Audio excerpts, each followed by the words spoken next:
जय जोहार साथियों। आज बांसवाड़ा जिले में ट्राइबल एम्प्लॉयज फेडरेशन का हमारा राज्य स्तरीय अधिवेशन हो रहा है। उसमें आप सब पधारे और समाज के बारे में, हमारी शिक्षा, स्वास्थ्य, जैव विविधता, हमारे हक अधिकार और हमारे समाज के अस्तित्व पर जो समस्याएं आ रही है उन सब को ध्यान में रखते हुए आपने अपनी बात रखा। और यही एक अवसर है जहां पर हम लोग हमारे समाज के बारे में और हमारे समाज की जो परिस्थितियां हैं वर्तमान में, उनके बारे में हम लोग एक निर्णय लेने का प्रयास करते हैं। उस प्रयास की कड़ी में आज आप लोगों ने बांसवाड़ा के सभी भाइयों को धन्यवाद अर्पित करना चाहिए। उन्होंने इतना बड़ा व्यवस्था किया और इतना बड़ा हमारा कार्यक्रम हुआ। दोस्तों, हमारा जो ट्राइबल एम्प्लॉयज फेडरेशन के कार्यकर्ता या फिर हमारे सदस्य जो हैं, साथी लोग हैं, वो केवल इतने नहीं हैं, इससे 5 गुना अभी घर पे हैं। ये बात हम लोग सब जानते हैं। समय और कई सारी बातें ऐसी हैं कि हम लोग सारे लोग समय नहीं दे पाते हैं और कई भाई थोड़ा सा अंदर से जो डर होता है उसको निकाल नहीं पाए। थोड़ा सोचो, हमारे जैसे जो व्यक्ति ज्यादा से ज्यादा ट्रांसफर झेल चुके हैं, केस झेल चुके हैं, उन्होंने थोड़ा साहस नहीं दिखाया होता तो आज हम कहाँ होते। तो साहस करना पड़ेगा, अपने अंदर से डर निकालना पड़ेगा, तो हम लोग बहुत अच्छा काम कर सकते हैं। जैसा कि हमारे भाई रंग जी ने कैलेंडर के बारे में बताया था, उस कैलेंडर में आप लोग केवल ये तारीख के लिए कैलेंडर नहीं है, इसके पीछे जो लिखा हुआ है हमारे समाज के इतिहास के बारे में, उसको आप लोग पढ़िएगा। इसको संकलन करने में बहुत बड़ा समय लगा है और हम हमारे आसपास में जितने इंडिजिनस प्लांट्स हैं, पेड़ पौधे हैं, ट्रीज हैं, फ्रूट्स हैं, उनके बारे में भी, उनके कब फूल आते हैं हमको आइडिया नहीं होगा, क्योंकि ये चीजें हमको कभी पढ़ाई नहीं गई। जब पढ़ाई नहीं गई या हमारे सिलेबस में नहीं आती है तो हमको इतना नॉलेज नहीं होता है। तो उसके बारे में भी बहुत सारी चीजें आप पढ़ सकते हैं। एक जो बात मैं आपके बीच में और कहना चाह रहा हूं कि यहाँ पर हम लोग केवल यहाँ हमारी बात रखने के लिए नहीं आए हैं, हम लोग कुछ ऐसा सोचने के लिए या फिर हमारा समाज के बीच में हमको जो आरक्षण की वजह से या फिर सर्टिफिकेट लगाने के बाद में हमको सेवा मिली, राजकीय सेवा, तो उससे जो हमको लाभ हुआ, उस लाभ को हम रिटर्न कैसे करें। जिस तरीके से आज हमारे समाज में पूर्वज पूजा होती है, तो पूर्वज पूजा का मतलब होता है हमारे पूर्वजों का हमारे ऊपर कोई ऋण है, वो ऋण हम कैसे चुकाएं। जैसे हमारा कहीं पर खेत बना या हमारा मकान बना या कई पेड़ पौधे लगाए, तो वो हमारे आने वाली जनरेशन के लिए हमारे पूर्वजों ने बनाया। तो इसको ध्यान में रखते हुए हम हमारे पूर्वजों की उपासना करते हैं, पूजा करते हैं। तो एज इट इज हम लोग को जो देश के राजस्व में से हिस्सा मिल रहा है, हमारे समाज का वो हिस्सा है और उस हिस्से से हमारा घर का दाना पानी चलता है, हमारी सुख सुविधा का ध्यान रखा जाता है। तो हम लोग हमारे समाज का ये ऋण उतारने के लिए हम लोगों को काम करना चाहिए और इसी एक उद्देश्य को ध्यान में रखते हुए, ये सबसे बड़ा उद्देश्य है, इसको ध्यान में रखते हुए हमारा ट्राइबल एम्प्लॉयज फेडरेशन काम कर रहा है और हम लोग बहुत अच्छे तरीके से आगे काम कर रहे हैं और करेंगे, यह हमें पूरा विश्वास है। और हमारा समाज अब निरंतर तेज गति से बड़े बड़े प्रोजेक्ट हम लोग बनाने में कामयाब हो रहे हैं। दोस्तों, पिछले दिनों हम गुजरात गए थे, अभी 2-4 दिन पहले 13 तारीख का जो हमारा कार्यक्रम सूरत में था, उसमें पूरे देश भर से लोग आए थे। और वह हमारे समाज को कैसे स्वावलंबी बनाए। यानी हमारे घर में जितनी जरूरतें हैं, साबुन, मसाले, यहां तक कि हर एक प्रकार की चीजें, आपका कपड़ों के बारे में, और ये जो आपका मकान बनाने में जिन चीजों की जरूरत होती है, तमाम प्रकार की चीजें हमारे समाज द्वारा बनाई जा रही है। बाजार पर हमारी निर्भरता नहीं होनी चाहिए।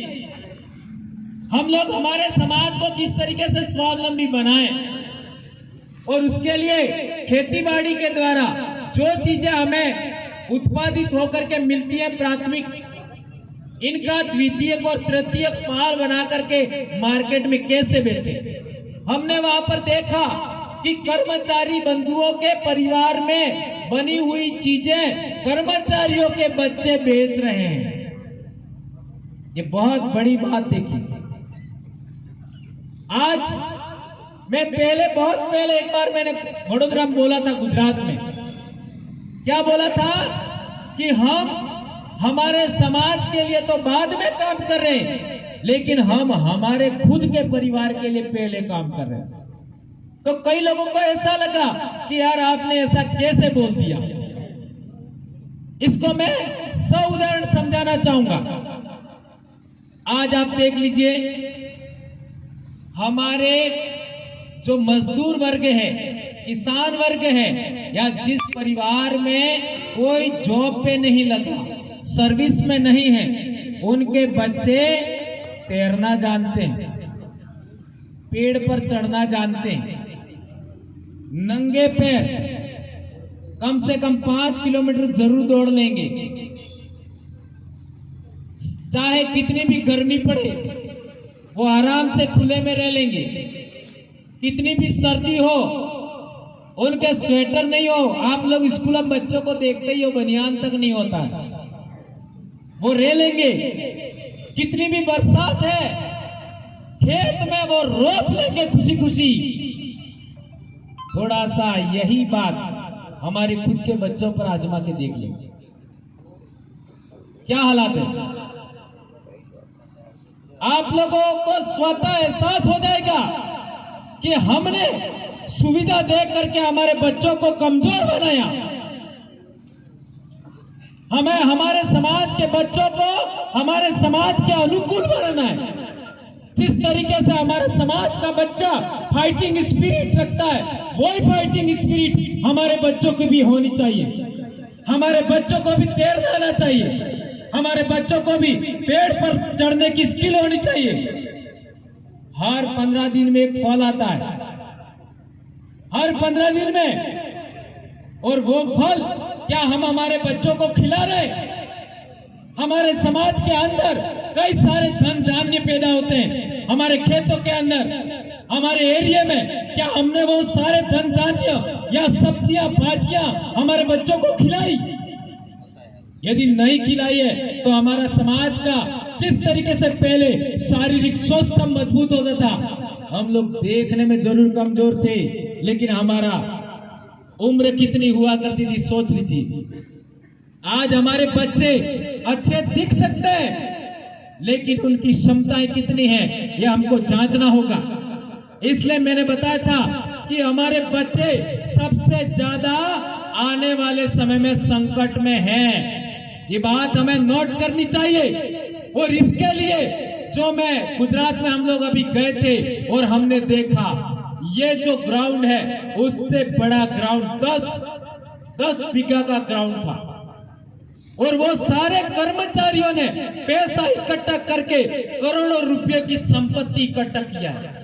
कर्मचारियों ने इतना बड़ा आपका ग्राउंड बनाया, और कितना हम लोगों ने 7 से 8 किलोमीटर तक तो ऐसा देखा कि हाईवे के दोनों तरफ आपका बांस की टोकरियों पर ये पापड़ सुखाए हुए हमने देखे, और वो पापड़ हमारे अपने समाज के लोग बनाते हैं और उसको बाहर बेचते हैं।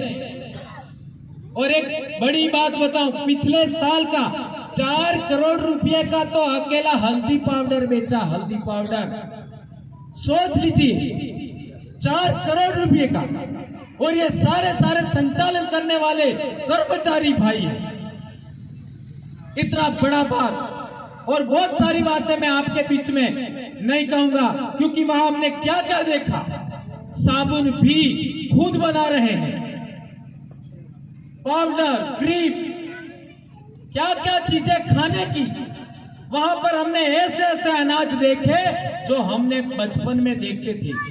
उन अनाजों का रेसिपी कई प्रकार का, यहां तक कि अचार, चटनियां, कई प्रकार की चटनियां हमने वहां पर देखा। पीसे हुए मिर्च अलग अलग वैरायटी में, उनको हमने देखा। तो ये सब चीजें हमें यहाँ स्थापित करनी चाहिए। हमारे इलाके में भी इस तरीके का व्यापारिक सोच होने चाहिए और वाणिज्यिक सोच के साथ हम हमारे समाज को स्वावलंबी बनाएं। ये सोच हम लोगों को आज यहाँ से प्रण लेके जाना चाहिए। हमारा मकसद केवल आपका चर्चा करना नहीं है। एक थोड़ा सा उदाहरण देना चाहूंगा। हमारा समाज का संख्या कितना है? एक जिले में कितनी संख्या हमारी? कम से कम 14 से 15 लाख आदिवासी रहते हैं एक जिले में। हमारे जिले कितने हैं? 6 जिले तो माने, डूंगरपुर, बांसवाड़ा, प्रतापगढ़, उदयपुर, सलूमबर और राजसमंद, सिरोही को मिला के, पाली को मिला के 6 जिले तो माने मूल। यदि हर एक जिले के अंदर औसतन हम 10 लाख भी मान ले तो 60 लाख से 70 लाख आदिवासी इस दक्षिणी राजस्थान में रहते हैं। यदि दक्षिणी राजस्थान के इतने आदिवासी लोगों को हम एक इकाई मान करके हम सोचें तो क्या इतने आदिवासियों को हम नौकरी दिला पाएंगे? कितनी भी मेहनत कर लें, क्या हम लोग नौकरी दिला पाएंगे? इतनी नौकरियां ही नहीं है। पूरे राजस्थान में 4 से 5 लाख नौकरियां हैं। हम सभी लोगों को नौकरियां नहीं दिला सकते और सभी आदिवासियों का पेट जरूर है, सही है। और हमारे अपने बच्चे भी नौकरी लग जाए उसकी गारंटी क्या है? क्या गारंटी है? इसलिए मैं एक बहुत महत्वपूर्ण आप सबके बीच में कहना चाहता हूं। मैं ऐसा मानता नहीं कि आप यहां जो बैठे हुए सुन रहे हैं वो ऐसा करते हैं, लेकिन चूंकि मेरा वीडियो सब तक जाता है इसलिए मैं कहना चाहता हूं कि दिन डूबने के बाद मौज मस्ती के मूड में कितने कर्मचारी होते हैं? सही कह रहा हूं, गलत कह रहा हूं? इतना ही बोल देता हूं और 500 रुपये उड़ा के आ जाते हैं। मेरे भाई कह रहे ज्यादा। ये बहुत बड़ी बात है मेरे भाइयों, ये बहुत गलत बात है। यदि आपको इतना ही मजा मारना है तो आप अपने माँ बाप की वजह से हो, उस शहर में बैठे हो, बंगले में बैठे हो, कार में घूम रहे हो, आपके माँ बाप की बदौलत हो, आपके दादा दादी की बदौलत हो, आपके सास ससुर की बदौलत हो, आपके दादी और ममाई की बदौलत हो। उनके लिए वो जो चाहते थे उसके अनुरूप क्या आपने खेत खलियान बनाए, कुएं बनाए? कितने लोगों ने खेत खलियान कुएं बनाए? ये मैं आपको नहीं कह रहा हूं, ये सवाल किया जाना चाहिए।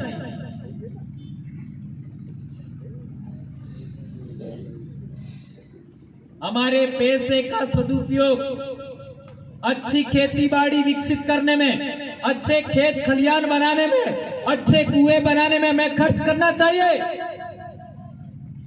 इससे न केवल हमारे परिवार को ऑर्गेनिक फूड मिलेगा, आने वाली संतति को ऑर्गेनिक फूड मिलेगा, कई जीवों को लाभ पहुंचता है।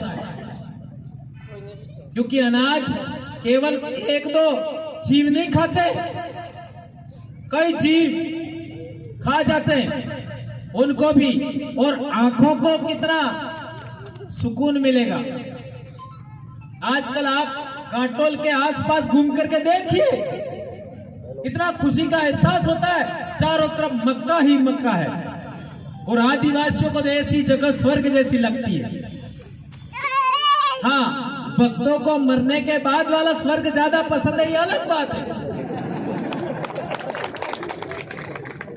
मेरे को तो जिंदा माता ना मानवी इस मारत भगवान है, और हमारे खेत खलियान है, हमारे पहाड़ है, यही हमारे लिए स्वर्ग है।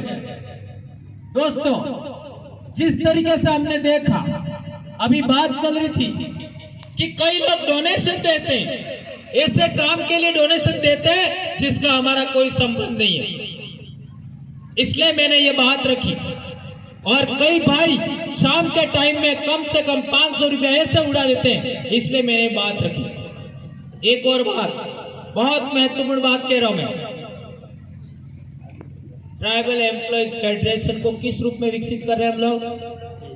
आदिवासी परिवार के माइंड के रूप में विकसित कर रहे हैं। Is it right? आप सब जानते हैं, आदिवासी परिवार के माइंड के रूप में ट्राइबल एम्प्लॉयज फेडरेशन का डेवलपमेंट किया जा रहा है, निरंतर जारी है। यदि माइंड अच्छा होगा, यदि माइंड अच्छा होगा तो सब चीजें अच्छी होंगी।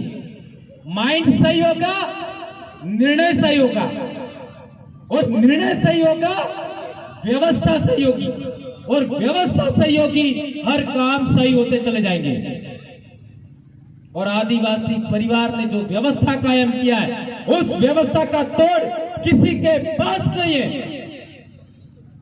हम निरंतर आगे बढ़ रहे हैं, और हमारा कोई भी विरोध नहीं कर पा रहा है। जितना ज्यादा विरोध होता है, उतनी ज्यादा हमको सफलता मिलती है।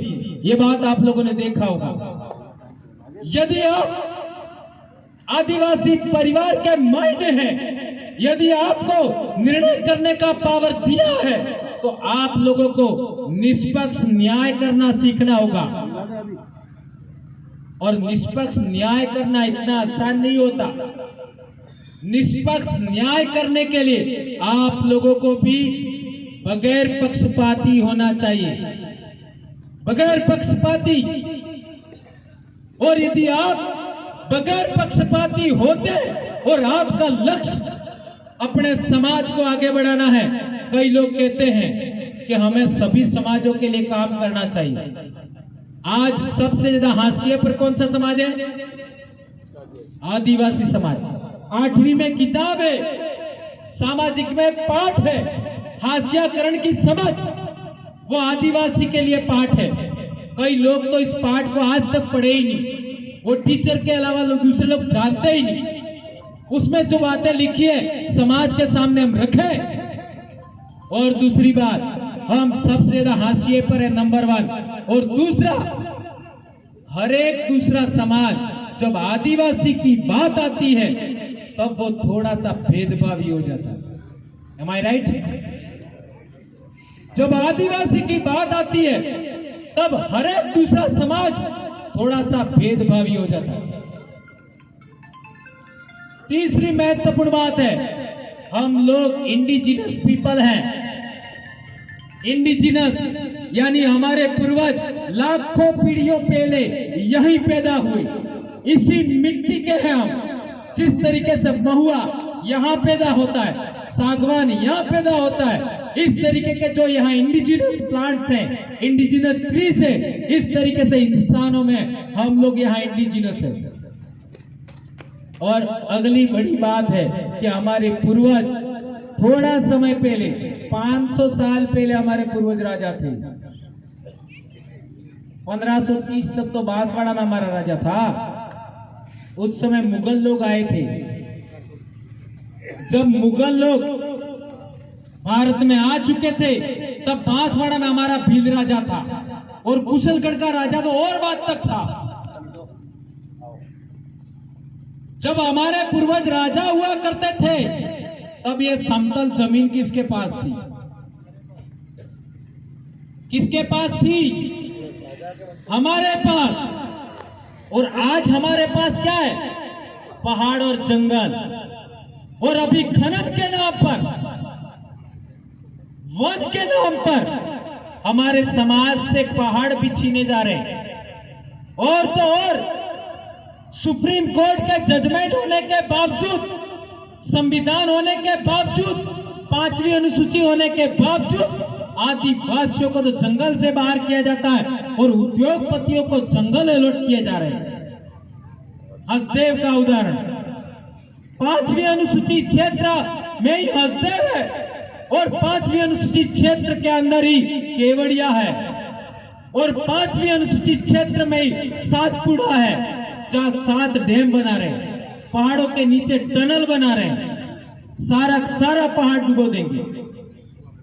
और वो माउंट आबू से भी बेहतरीन सुंदर इलाका है, वहां बेहतरीन क्लास के आम पैदा होते हैं, जिसका आमचूर दूसरे देशों में जाता है। और केवड़िया में तो हमारे आदिवासियों का पूजा स्थल था, उसको हटा करके सरदार पटेल का स्टैचू खड़ा कर दिया। और इतना बड़ा जंगल हसदेव का, आपका यूं ऊंचा देखोगे तो आपका टोपी गिर जाएगा, इतना ऊंचे पहाड़, पहाड़ से जंगल ऊंचे ऊंचे। आप इसका पत्ती काटने से एक बार सोच विचार करेंगे, वो रातों रात गिरा दी। और वो भी कब? चुनाव हुआ, अभी सरकार बनी ही नहीं, और न जाने बैक डेट में या फिर क्या ऑर्डर निकाले और सरकार बनने से पहले रातों रात काट डाले पुलिस लगा कर। क्या हो रहा है? ये जो परिस्थितियां दूसरे इलाकों में हो रही हैं, ये आने वाले समय में हमारे इलाके में होने वाली है। और आप लोगों आने वाले समय में क्या होगा? ये बालोदा और ये आपका तरताई माता के आसपास एरिया में देख लीजिए, जो माइनिंग चल रही है मार्बल की, वहां का एरिया किस तरीके लोगों ने बना दिया। सुंदर इलाका एक किस तरीके से उन लोगों ने उजाड़ सा बना दिया है, मार्बल स्लरी के पहाड़ खड़े कर दिए। क्या होगा आने वाले समय में? इसलिए मेरे भाइयों, हमें हर तरीके की बातें जो हमारे दिमाग से या हमारी सोच से विरोधाभासी लगती है, या हमारा कहने का मतलब किसी तरीके का विरोध भी है, नाराजगी भी है, तो भी हमें आदिवासी परिवार और ट्राइबल एम्प्लॉयज फेडरेशन को निस्वार्थ भाव से हमें आगे आकर के काम करना होगा, बगैर किसी स्वार्थ के। और आप लोगों से मैं आग्रह करूंगा कि आप लोग बगैर स्वार्थ के समाज के लिए काम करेंगे। रही बात नौकरी की, नौकरी जाने वाली नहीं है, ट्रांसफर भी अब ज्यादा होने वाले नहीं है, क्योंकि लोगों को मालूम है, सरकार को जितने ज्यादा ट्रांसफर करेंगे ये लोग उतने ज्यादा मजबूत हो रहे हैं, पता है उनको। और आज की तारीख में तो ऑन रिकॉर्डेड 10.5 लाख लोग आपके फॉलोवर कितने हैं सब पता है उनको, और हम कितना बेहतरीन काम कर रहे हैं वो भी इनको पता है।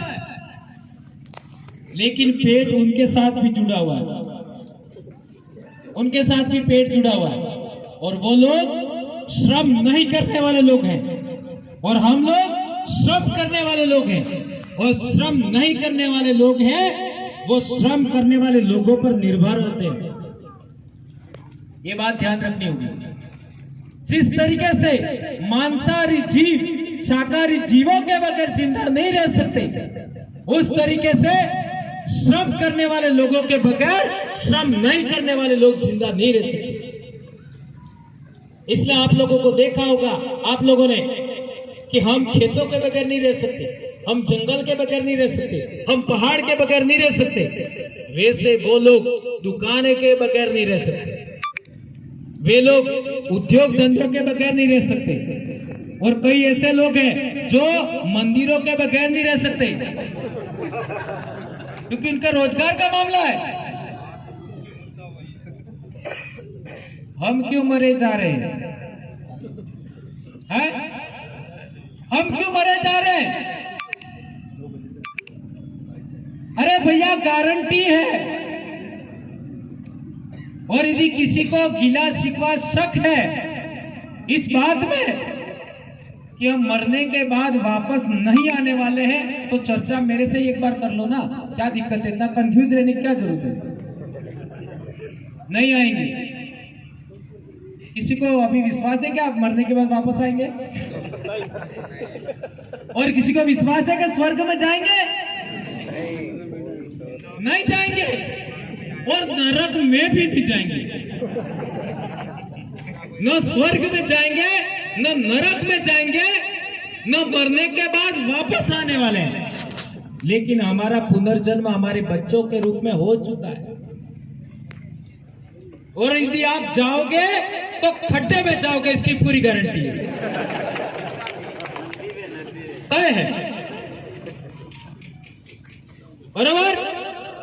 और खड्डे में नहीं जाओगे तो बेणेश्वर जरूर जाओगे। और बेणेश्वर में जाने के बाद अरब सागर में जाना ही है, वही लास्ट ठिकाना है, क्योंकि माही नदी अरब सागर में ही जाती है, ये सच है। तो हमारे बड़े बड़े बुजुर्ग जो 80 साल के हो गए, वो भी पेड़ रोपते थे। उनको मालूम था ये मेरी जिंदगी में ये पेड़ फल नहीं देगा, वो भी रोकते थे। वो खेतों के अंदर पत्थर बीनते थे, बारिश आने से पहले अपनी पहाड़ियों में पत्थर डाल करके वो आपका मजबूत करते थे पहाड़ों को। उनको मालूम था वो एक रोटी के धनी थे, इसके बावजूद भी काम करते थे। तो हमको भी आने वाली संतति के लिए काम करना होगा, आने वाली पीढ़ी के लिए काम करना होगा। यदि हम ऐसा करेंगे, आप सबके नाम का इतिहास होगा, ये बात ध्यान रखें। और अभी यहाँ जो इतिहास रचा जा रहा है, हम हर एक कार्यक्रम का डॉक्यूमेंटेशन करते हैं, रजिस्टर बनाते हैं, उसमें हस्ताक्षर करते हैं, कौन कौन लोग हमारे साथ आ रहे, कौन कौन नहीं आ रहे। तो यहाँ पर भी एक रजिस्टर घूम रहा है कहीं, इसका हस्ताक्षर किए बगैर मत जाना। कम से कम मेरे पास 20 से 25 रजिस्टर है आज तक जितने भी कार्यक्रम हुए, कई सारे कार्यक्रमों का। अभी हमारे प्रदेश स्तरीय कार्यक्रमों का अलग से रजिस्टर है। हम रास्ते में आज आते समय भूल गए, चूंकि मैं 2 दिन से मेरा स्वास्थ्य ठीक नहीं है। परसों तो मैंने सारा दिन खाना ही नहीं खाया, कल सिंगल टाइम खाना खाया और आज एक ही रोटी खाई है, क्योंकि मेरे सामने कुछ प्रॉब्लम है और वो धीरे धीरे अभी ठीक भी हो रहा है। लेकिन लगातार बोलता हूं तो समस्या क्रिएट हो जाता है। तो 2 दिन लगातार बोलने की वजह से मैं बीमार हो गया था। तो मेरे कहने का मतलब यह है कि जो बातें आपके बीच में मैं रख रहा हूं, उनका थोड़ा सा आप मंथन करिए। सबसे इंपॉर्टेंट बात जो हमारी बहन ने भी बोला था कि हमारे अपने परिवार के बीच में ये बातें हम दें। कैलेंडर के अंदर जो इतिहास लिखा हुआ है उसको आप मंथन करिए। ये सारा इतिहास नहीं है, पॉइंट है, और वो कितना महत्वपूर्ण है। और हमको कोई आदमी नहीं जोड़ सकता। आपको भी लगता है कि भंवरलाल जी सबको जोड़ देंगे, तो लोग मेरे विरोधी भी हैं। सही कह रहा हूं, गलत कह रहा हूं? तो एक व्यक्ति सभी लोगों को नहीं जोड़ सकता, लेकिन एक इतिहास सबको जोड़ सकता है। ये बड़ी बात है। और आज कई लोग जो हमारा विरोध करते हैं, उनके बच्चे हमारे साथ हैं। ये बड़े पैमाने पर हो रहा है। जो लोग हमको देखना पसंद नहीं करते, हमारे विरोध में काम करते हैं, उनके बच्चे हमारे साथ काम करते हैं। ये कितना बदलाव है। जिन बच्चों को उन्होंने पैदा किया वो हमारे साथ आ जाए, क्योंकि बच्चों को समझ में आ गया। और उनको क्यों समझ में नहीं आ रहा है? उनका रोजी रोटी उनके साथ जुड़ा हुआ है, उनके साथ। इसलिए आप लोगों के बीच में एक इंपॉर्टेंट बात और कहना चाहता हूं मैं कि हमारी जो गुरु परंपरा है, चूंकि हम शिक्षक साथी ज्यादा है, ये गुरु परंपरा कितने साल पुरानी है? कई लोग हमको ये बताते रहते हैं कि हमारे देश में ऋषि मुनि थे और कई गुरुकुल हुआ करते थे, कई आश्रम हुआ करते थे।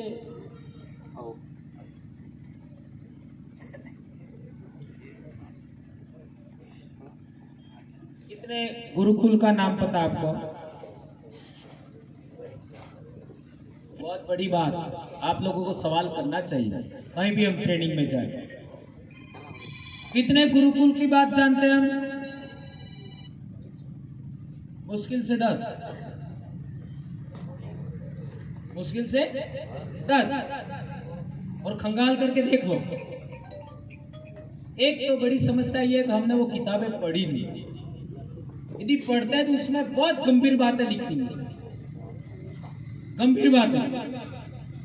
और यदि आपको पढ़ना ही नहीं है ना, रात को बिस्तर के अंदर सोना है, सोते सोते सुनना है, तो साइंस जर्नी नाम का चैनल है यूट्यूब पर, उसको आप पढ़िए, सुनिए, तो एक आप पढ़ लोगे। लेकिन वो बखान करते रहते हैं। क्या बखान करते रहते हैं? हमारे इतने गुरुकुल थे, इतने शिष्य थे, ऐसा था। लेकिन किसी की एक ईंट मिली क्या? एक ईंट मिली किसी गुरुकुल की? सिंधु घाटी सभ्यता की ईंटें मिली, नगर मिले। सिंधु घाटी सभ्यता की ईंटें मिली, नगर मिले, नालियां मिली, रोड मिले, स्नानागार मिले, अन्नागार मिले, ये मालाएं पहनने के मणके मिले, अनाज रखने की कोठियां मिली, सब कुछ मिला।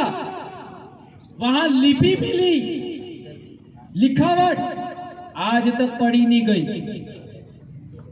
आज तक पढ़ी नहीं गई।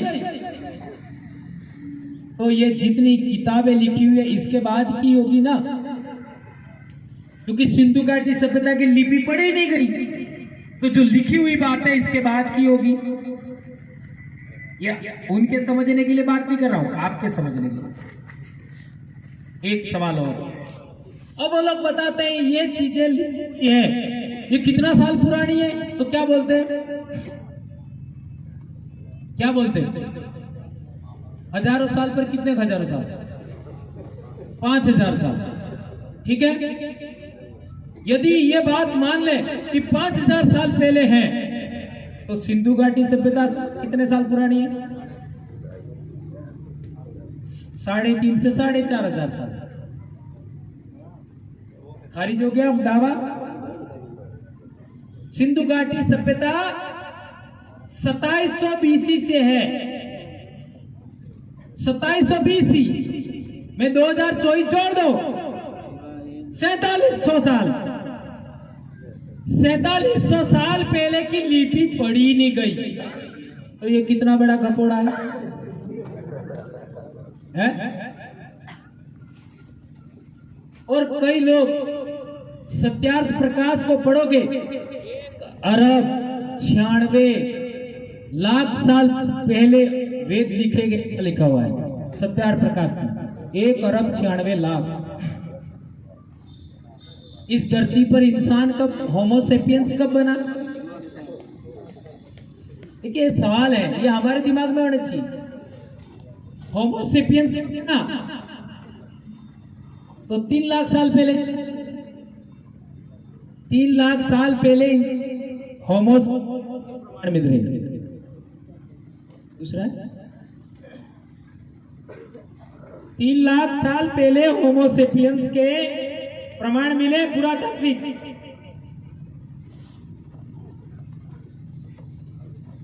तो वो कितना बड़ा फ्रॉड बात है, कितनी बड़ी फ्रॉड बात है। 1,96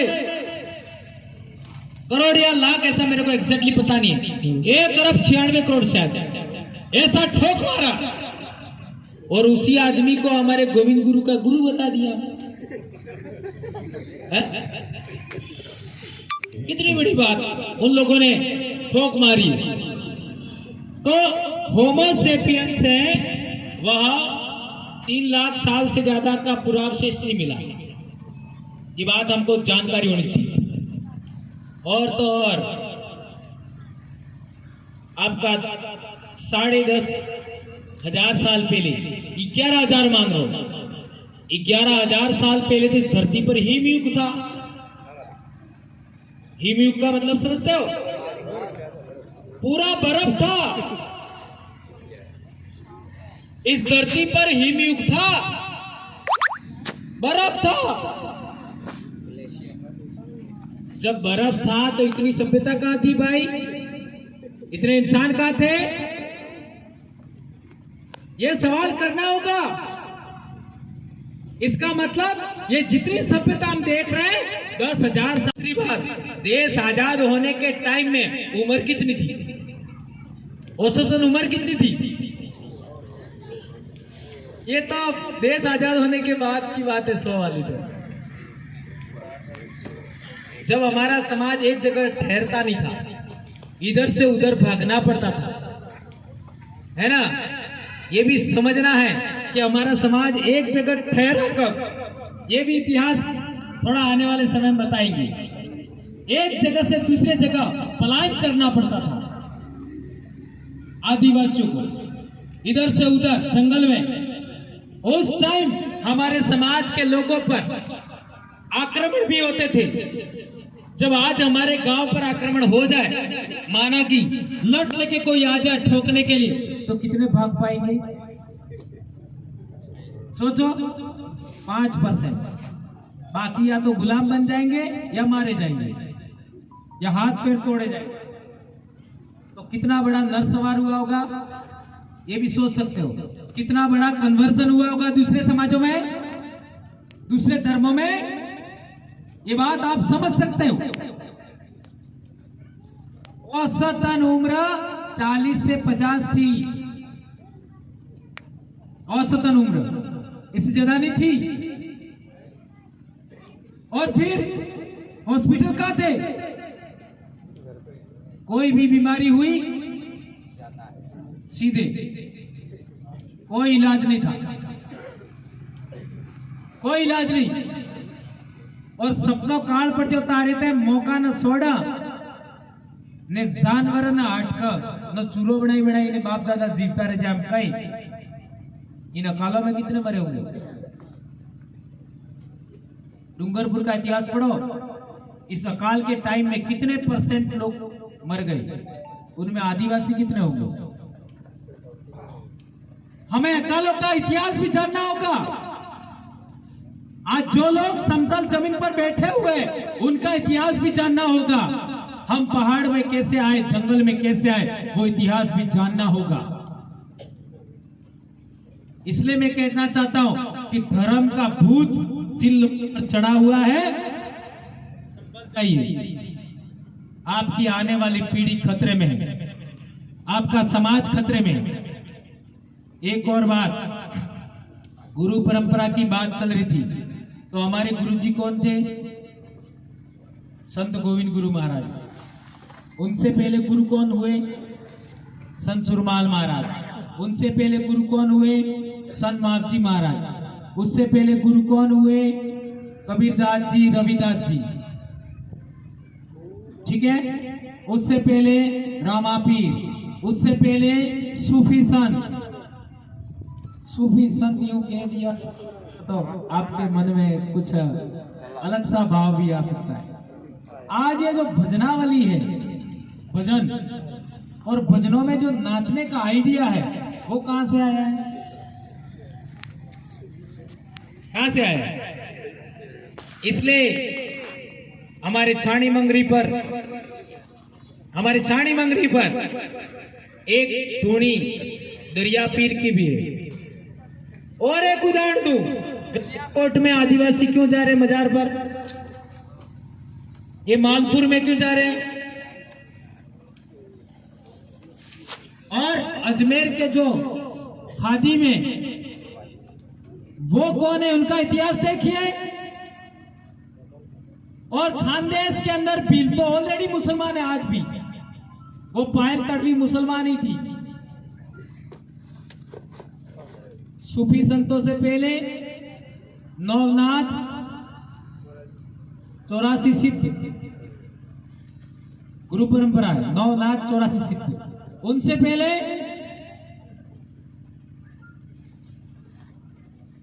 पहले भी परंपरा थी, और उस परंपरा में एक पॉइंट है बहुत महत्वपूर्ण। ये मेरा फोन था ना,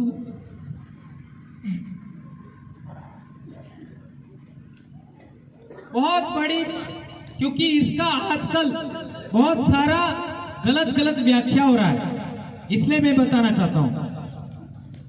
आज हम लोग बीमार हो जाते हैं, तो बीमार ने આપણે બોલી હું કઈ બીમાર થઈ જાય ને બોલી હું કઈ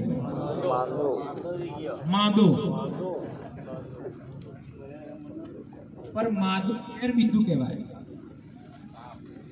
काम नहीं करे એને માદો કહે હે હોવાળો है ना। तो हम पढ़े लिखे लोग कितने अज्ञानी हैं ये सिद्ध हो गया, कितना डिस्कनेक्ट हो गए। सही बात है। अब मलवाड़ा को हमारे बाप दादे और हम क्या बोलते हैं, हेमरवाड़ो।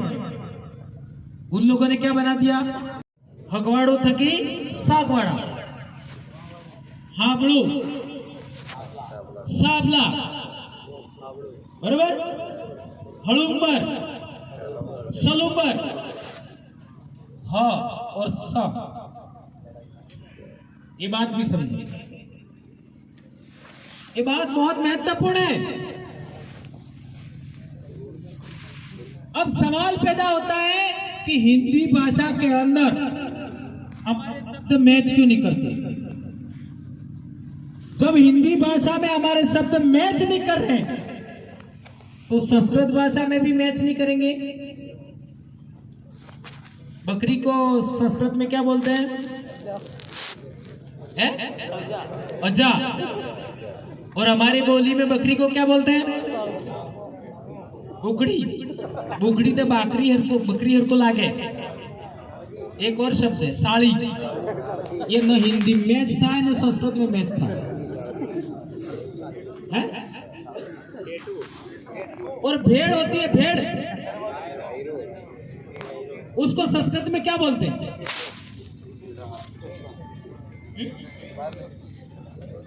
संस्कृत में भेड़ को क्या बोलते हैं, मेष। मेष तो पहला घेट लाने का ही,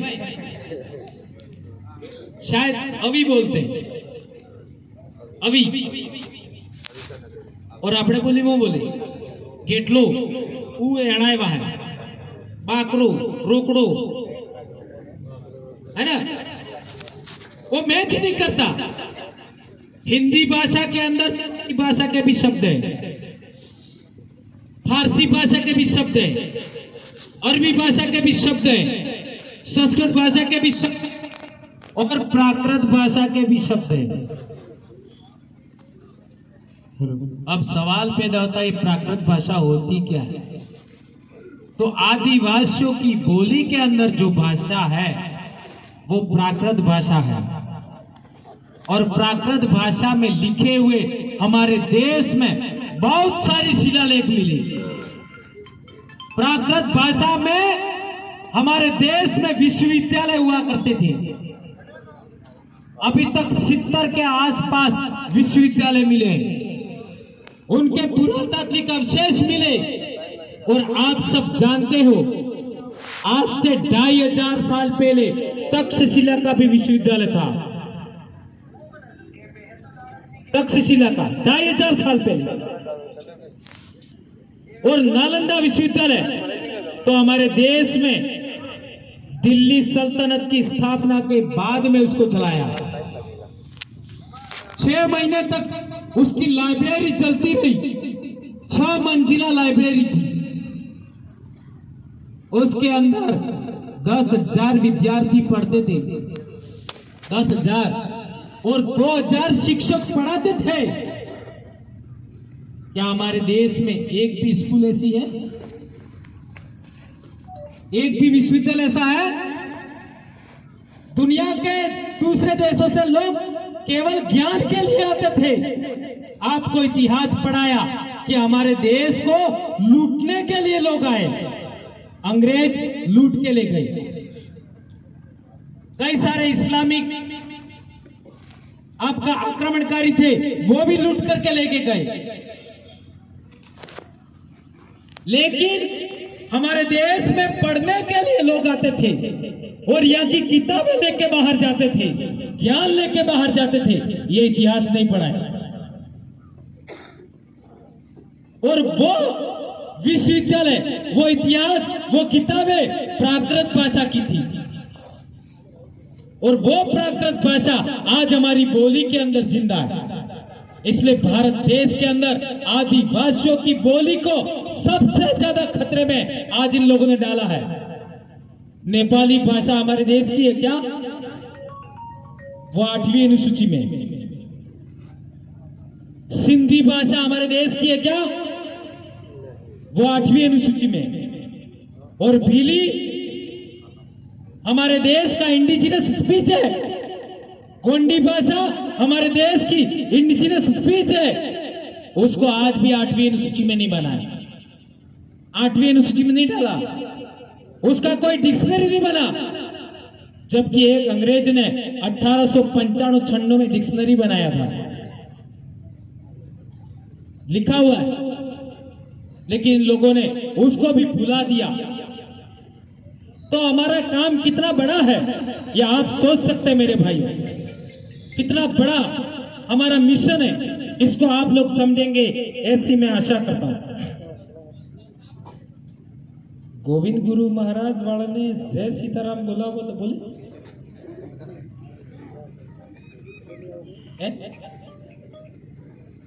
ने संत सुरमाल महाराज वाले जय गुरु महाराज ने बोला होते। जबकि हम 2010 से हम लोगों ने सोचा कि वो पूर्वज हमारा था, संत सुरमाल, भील था, खराड़ी था, तो उनकी खुद की जय जयकार होनी चाहिए। जय गुरु महाराज बोलते हैं तो गोविंद गुरु की जय जरूर होती है, ठीक है। लेकिन वो भी हमारे समाज के नहीं थे। उनको हमारे समाज ने गुरु एक्सेप्ट किया अपनी संस्कृति में लेने के बाद। ये बात कई लोगों को तो पता ही नहीं। तो संत सुरमाल तो पैदाइशी हमारा डीएनए थे, हमारा भील समाज के गुरु थे। और मनुस्मृति पढ़ोगे और बहुत सारे धर्मसूत्र को पढ़ोगे, गौतम धर्मसूत्र को, तो आपको उसमें पढ़ने को मिलेगा कि आपका शूद्र समाज के अंदर किसी भी व्यक्ति को तपस्या करने का अधिकार नहीं। ये तो रामायण में मिलेगा, तपस्या करने का अधिकार नहीं।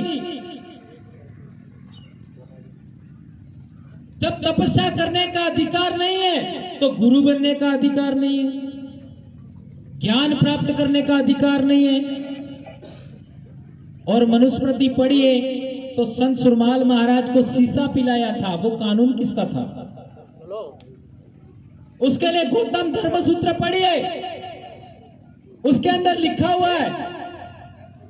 लेकिन विडंबना देखिए, हमारे सासरपुर पाल के अंदर एक भजन सम्मेलन था, उसके अंदर संत सुरमाल महाराज के बेटे वंशज बैठे हुए, उनके सामने उनके कोटवालों को मैंने पढ़वाया गौतम धर्मसूत्र में क्या लिखा है, इसको पढ़ करके जनता को बताइए। और वो दोनों टीचर थे, बोले तक नहीं, पढ़ने से मना कर दिया।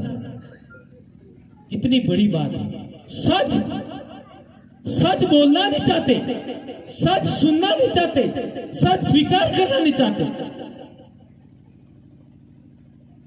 शीशा पिलाया, वो कौन सा नियम था ये जानना होगा।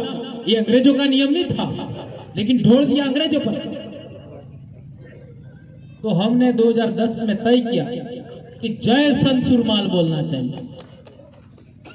तो हमारे समाज के, हमारे पूर्वज की जय होगी। लेकिन वो जय संत सुरमाल भी बोलने से कतरा रहे, स्वीकार नहीं कर पा रहे, नहीं बोल पा रहे। कितना गुलामी है, सोच सकते हो। लेकिन गोविंद गुरु वाले महाराज, गोविंद गुरु वाले भगत, संत सुरमाल महाराज वाले भगत, देवापुरी महाराज वाले भगत, माप जी महाराज वाले भगत,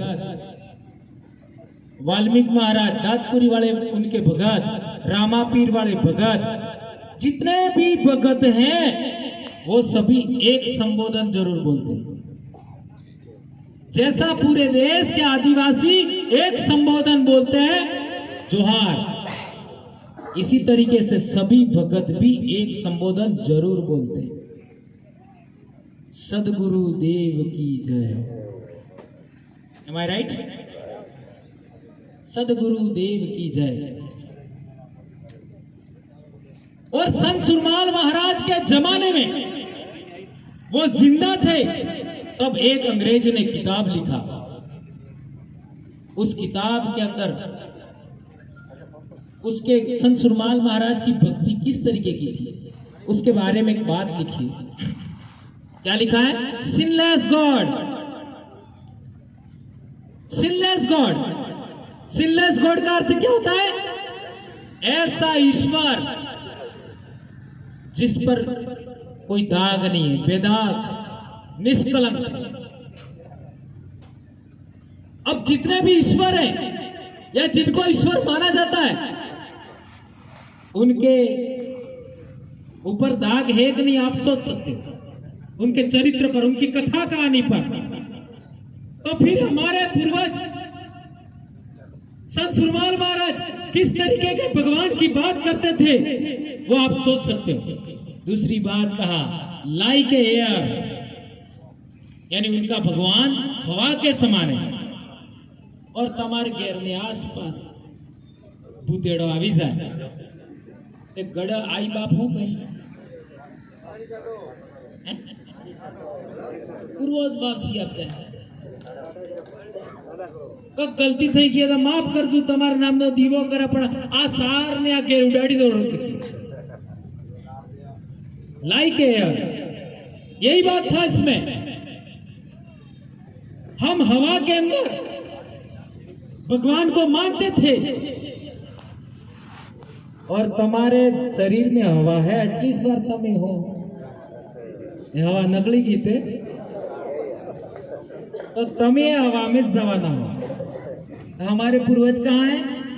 हवा के अंदर। ये हमारा समाज का मान्यता है, ये बहुत बड़ी बात है, ध्यान रखना।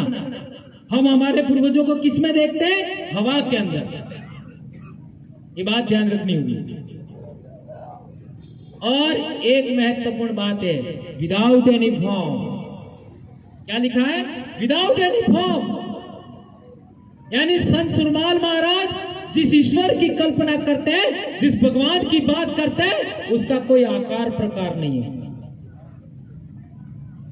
और हमारे सभी लोग पाठ पूजन करते हैं तो दीपक होता है, उसी दीपक को भगवान मानते हैं। और हमारे प्रतीक चिन्ह में क्या है? दीपक ही है। ये सिंबल ऐसे नहीं बनाया है, दीपक, ज्योत, ज्योत को ईश्वर माना गया। अब सदगुरु देव की जय, ये सभी लोग कॉमन बोलते हैं, तो ये सदगुरु है कौन? है कौन है? ये सदगुरु कौन है? जिसने सदा सत्य बात कही होगी इस धरती पर, जिसने सदा सत्य बात कही होगी, अकाट्य बात, जिसको कोई काउंटर नहीं कर पाया। ऐसे बात कहने वाला कौन था हमारे देश में? तो इसमें एक बहुत बड़े व्यक्ति का नाम आता है, क्योंकि जितनी भी मूर्तियां भारत देश में मिली हैं वो गौतम बुद्ध की ही मिली,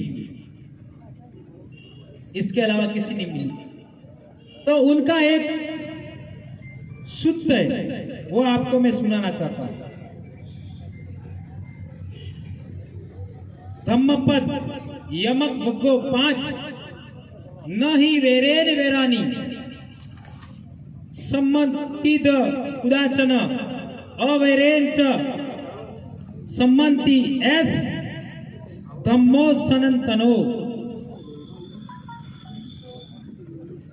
हिंदी अर्थ है, वैर से वैर कभी शांत नहीं होता, अवैर से वैर शांत होता है, यही संसार का सनातन नियम है। वैर से वैर शांत नहीं होता, अवैर से वैर शांत होता है, यही संसार का सनातन नियम है। सनातन का मतलब पहले से चला आ रहा है। ये लिखा हुआ है प्राकृत भाषा में, और कई लोग सनातन का मतलब क्या मानते हैं? सनातन का मतलब क्या मानते हैं? सोच सकते हो, इसी किताब के अंदर लिखा हुआ है एस धम्मो सनातनो, एस धम्मो सनातनो। यहां सनातन शब्द लिखा हुआ है, और ये कौन सी भाषा है जिसका सबसे पुराना पुरातात्विक अवशेष मिले, सबसे पुराने 2500 साल पुराने लिखित प्रमाण मिले, और वो भी पत्थर पर, उसमें लिखा हुआ है, वो भाषा में लिखा हुआ है। और इसमें सनातन का अर्थ क्या बताया है? जो आदि अनादि काल से सच बात है, वो चली आ रही है निरंतर। वो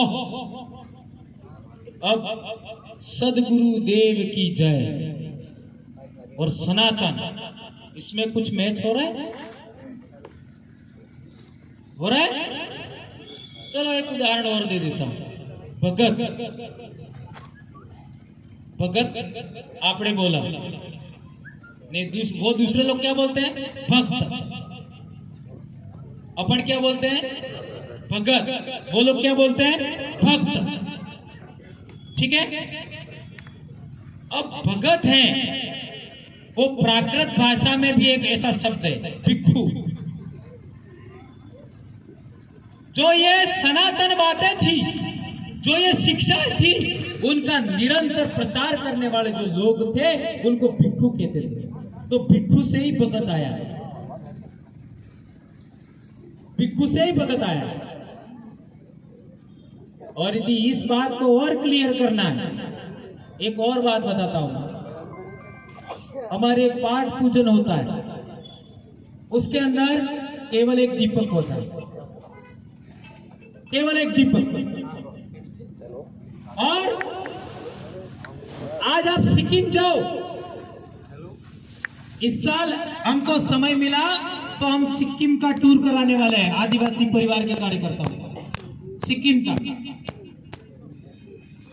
उसमें वहां पर भाई को पूछ लीजिए, हम लोग गए थे 2010 में, केवल एक दीपक है, केवल एक दीपक, और उसी दीपक की पूजा होती है। अब हमारे भगत परंपरा में भी केवल एक दीपक है, उसी की पूजा होती है। और एक बड़ी बात, प्रचार करने के लिए एक कमेटी होता था,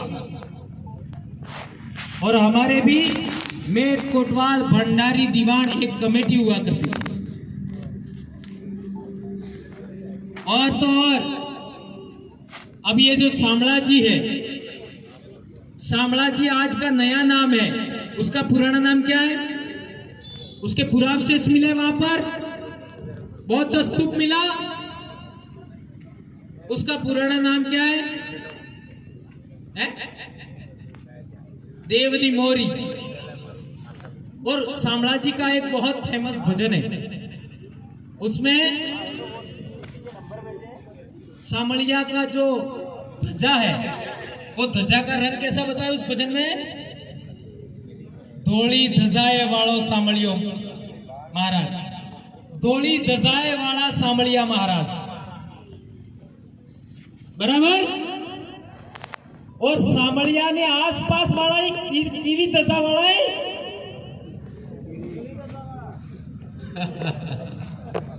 देखिए कितना आपको कैसा बना दिया।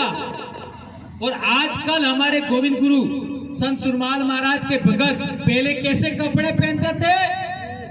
सफेद। आजकल कैसे पहन रहे? सोच सकते हो। आज भी हमारे समाज में जो ध्वजाएं होती हैं, परिवार में, गांव में, वो थोड़ी ध्वजाई है। तो बहुत सारी बातें मैंने आपके बीच में कह दी। और एक और इम्पोर्टेंट बात, ये जो कैलेंडर है वो तो आप लेके घर जाएंगे और इसको दीवार पर नहीं लगाना है, पढ़ना है। और पढ़ने के बाद जो बात समझ में नहीं आती है उसको हमारे डीसीसी की बैठक में आप सवाल करेंगे, ठीक है? मेरी कैपेसिटी से बाहर आज का मामला हो गया है, लेकिन मैं आज आपको एक उपाधि दिया है, आदिवासी परिवार का माइंड, उसका सम्मान करेंगे आप, ठीक है? क्योंकि मेरी अपनी कैपेसिटी है, वो कैपेसिटी अब मैं आपको ट्रांसफर कर रहा हूं। तो आप लोग अपनी जिम्मेदारी समझिएगा। हमारे से कई गलतियां होती है और हमारे पास शिकायतें आती है। ये गलतियां आनी ही नहीं चाहिए, शिकायतें आनी नहीं चाहिए।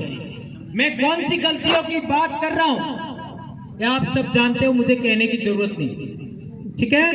तो आप सबने मेरी बात को सुना, बहुत बड़ी बड़ी बातें और बहुत ज्यादा मैंने समय लिया, लेकिन मैं आपका दिलो दिमाग को मजबूत बनाना चाहता हूं ताकि मेरे सर से भार उतरे, ठीक है? तो मैंने आपके बीच में बात रखी, आपने मुझे सुना और आप इन बातों का अमल करेंगे, इसी आशा और विश्वास के साथ मैं अपनी बात समाप्त करता हूं। जय आदिवासी, जय जोहार, कपिल प्रदेश, जय भारत, जय संविधान, जय बिरसा मुंडा।